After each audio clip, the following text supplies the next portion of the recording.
Hi everyone, in today's video I'm going to share with you how I like to make my diabetic friendly pumpkin spice latte. So you'll need a saucepan and you'll also need some pumpkin puree. Here I'm using just pumpkin puree.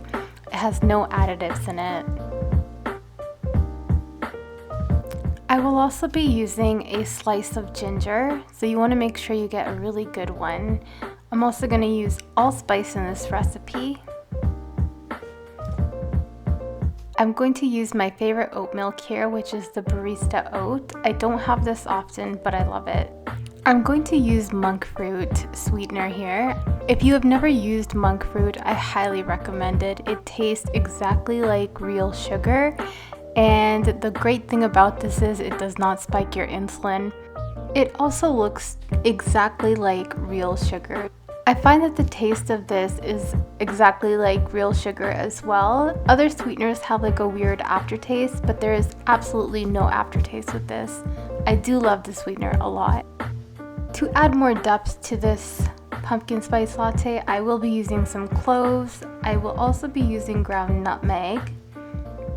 And I will also be using cinnamon sticks, not the powder, but the actual cinnamon sticks. And then you're gonna choose the coffee that you like the best, and then you're gonna just combine everything into a saucepan. I like a little bit more of a pumpkin in mine, so I put 2 spoonfuls of pumpkin. It does get a bit thick, but you wanna make sure that you put as much pumpkin as you desire.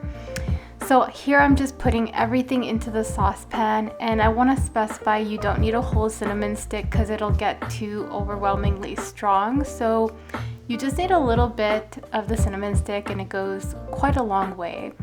Here I'm just putting in my nutmeg and my cloves.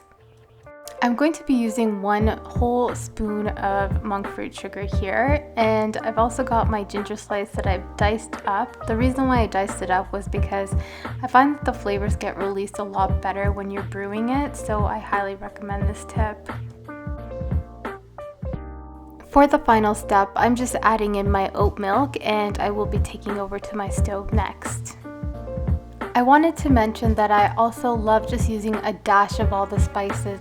I do enjoy more of the pumpkin flavor opposed to the other warmer flavors, but you do need those to have that depth in this drink. I'm going to be using this beautiful teacup, or I guess coffee mug I got years ago, and I usually use it only around this time. Now that everything is coming to a boil, I'm going to go ahead and stir and then add in my coffee. I went ahead and brewed my coffee, and I only made 4 ounces and on the strongest setting.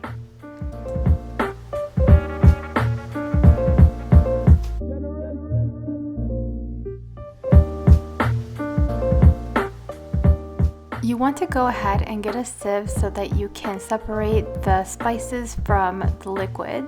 If your drink is a bit thick like mine, just take a spoon and just stir it around and it will separate everything. To create my fake whipped cream, I took a little bit more of my barista oat milk and whisked it. I created a froth so that I could just mimic it being whipped cream.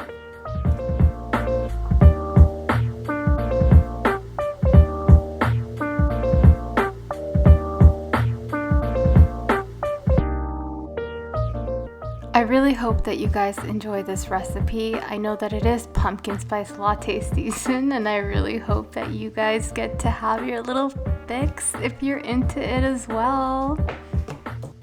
Thank you so much for watching today, and let me know in the comments below if you guys tried out this version of pumpkin spice latte. Have yourself a beautiful day wherever you're watching from. Bye!